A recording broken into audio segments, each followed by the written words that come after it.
Lakwatserong motorista.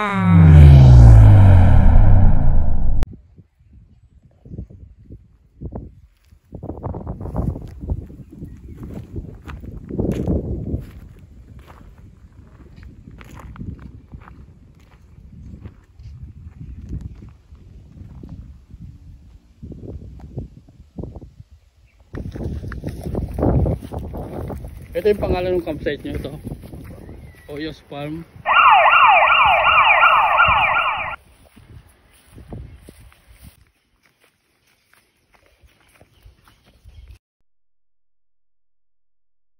So yun mga ka-oops, kung nature lover ka, pwede ka dito mag-camp. So tara, akitin natin sa taas. Ito Oyos Farm Nature Bliss Campsite. So wala pa silang Facebook kasi bago lang daw ito. So yun nga, kung napadaan kayo dito, pwede nyo puntahan to, pasyalan para makita nyo yung area kung gaano siya kaganda. Dito lang yan sa Tanay. So yan mga ka-oops, yun yung address. Yan, kita nyo naman, dito pa lang sa baba, kita nyo na yung magandang view. Yan o, ang ganda. E paano pa kaya kung nasa taas na tayo?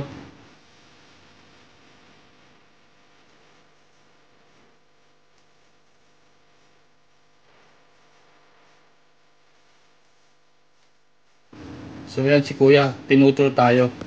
Sa'yo namamahala dito. So dito sa area nito, pwede kang mag-campsite. Yan, may CR sila dito. Kompleto na. So malapit lang sa CR. So maganda yung area, mataas. Yan, hanggang din pwede daw doon, sabi ni kuya. So yun nga, ang kagandahan dito, pwede kang magluto ng kahoy. Walang problema. Dahil nga, sinabi ko kuya, akyat tayo sa taas para makita natin yung mas magandang view. Dito pa lang, kitang-kita na oh. Yan, di ba? Eh, doon pa kayo tayo sa taas sa akyat. Mas lalo maganda na makikita natin. So, tara, akyat na tayo, kuya. Excited ko na makita yung nasa taas, kung ano yung makikita natin dyan. Saka yun nga, malapit lang daw yung bilihan ng mga kwan dito sa tindahan, malapit lang daw. Kung ubusan kayo ng supply, halimbawa kape, yelo, so pwede kayong bumili. Malapit lang dito yung bilihan. So tara kuya, akyat na tayo. Excited na ako makita dun sa taas, kung anong meron dun sa taas.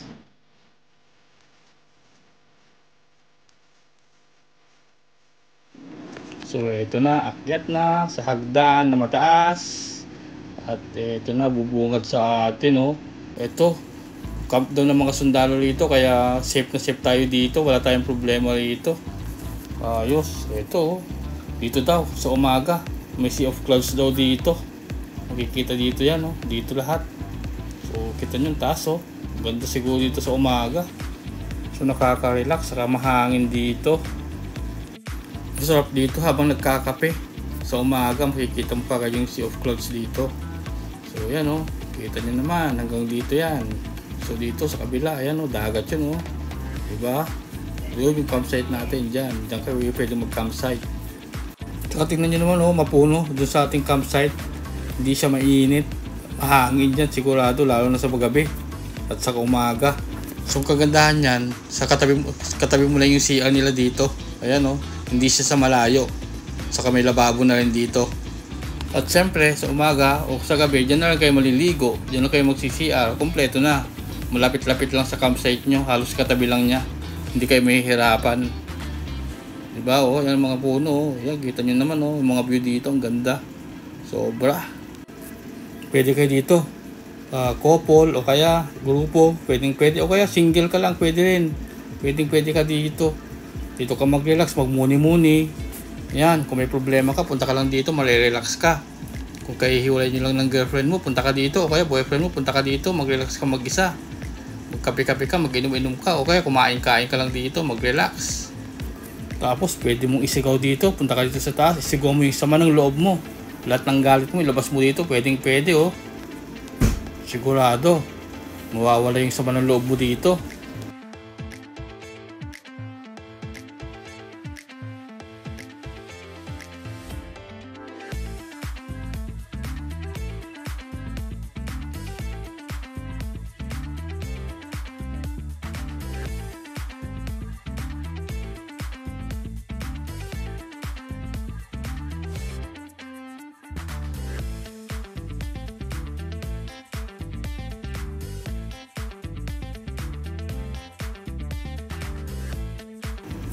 So kita nyo, nakaka-relax talaga dito. Ayan, ang ganda siguro sa umaga ito pag nakita mo yung Sea of Clouds dito. Ayan o.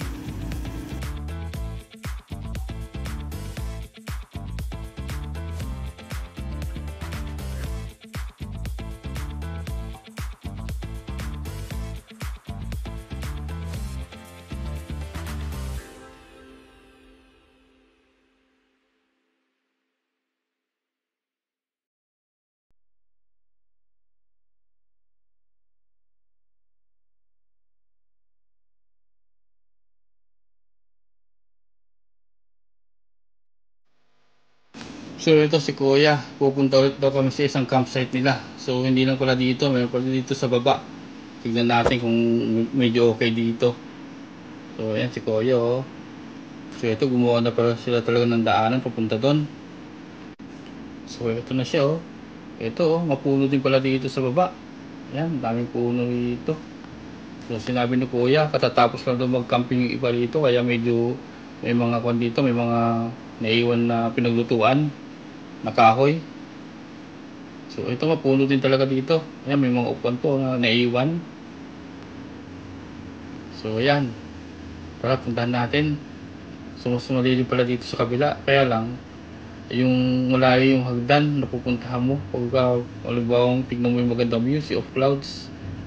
Ayun oh, kita nyo oh, may mga kahoy na pinaglutuan nila oh. Ayan, dami. So ibig sabihin katatapos na nila mag-campsite dito. So yun, mas mapuno pala dito sa kabila. Ito yung CR nila oh. Yan. Yan, sabi na Kuya, pwede daw kami dito. Yan, kung sakaling mag-camping dito. Dito, mas mapuno. La Cuatero Motorista.